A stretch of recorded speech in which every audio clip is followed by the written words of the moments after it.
حضرت عبداللہ بن عمر بن عاص رضی اللہ تعالیٰ عنہ فرماتے ہیں کہ حضور کی مجلس لگی تھی، ہجوم عاشقاں تھا،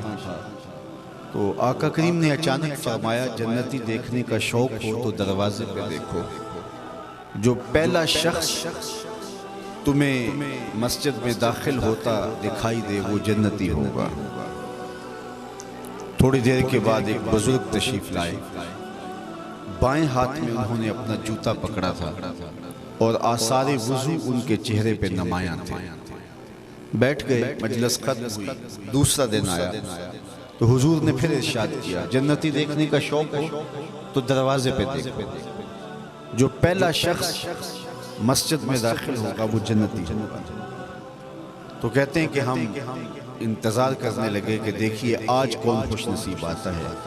لیکن تھوڑی دیر کے بعد وہی بزرگ دوبارہ تشریف لائے، اسی حالت میں کہ بائیں ہاتھ میں جوتا پکڑا ہے اور تازہ وضو کے آثار چہرے پہ حویدہ ہے۔ تیسرے دن پھر ارشاد کیا جنتی دیکھنے کا شوق ہے تو دروازے پہ دیکھو، تو ہم نے تیسرے دن پھر دوبارہ جب دیکھا تو وہی بزرگ اسی حالت میں تشریف لائے۔ خیر مجلس اختتام کو پہنچی، لوگ گھروں کو پلٹے، میں اس بزرگ کے پیچھے چل پڑا اور میں نے ان سے کہا کہ میری والدہ گرامی سے کوئی شکر رنجی سی ہو گئی ہے، تو 3 دن میں آپ کے ساتھ گزارنا چاہتا ہوں، کیا مجھے آپ اپنے پاس رکھ لیں گے؟ انہوں نے کہا کوئی بات نہیں، آ جاؤ۔ کہتے ہیں میری لالچ یہ تھی کہ میں دیکھنا چاہتا تھا اس کے عمل کیا ہے۔ حضور نے ارشاد فرمایا جنتی دیکھنا ہے تو دروازے پہ دیکھو، اور تینوں دن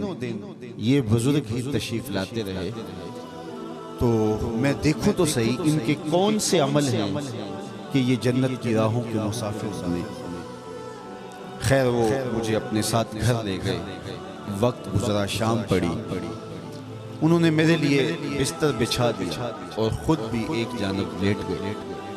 میں چادر اوڑھ کے تاثر یوں دیا کہ میں سو رہا ہوں، لیکن حقیقت میں میں سویا نہیں تھا،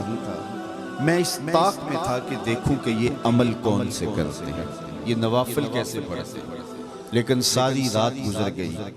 وہ بزرگ سوئے رہے، الا یہ کہ جب کروٹ بدلتے تھے تو اللہ کا نام لیتے تھے، اس کے علاوہ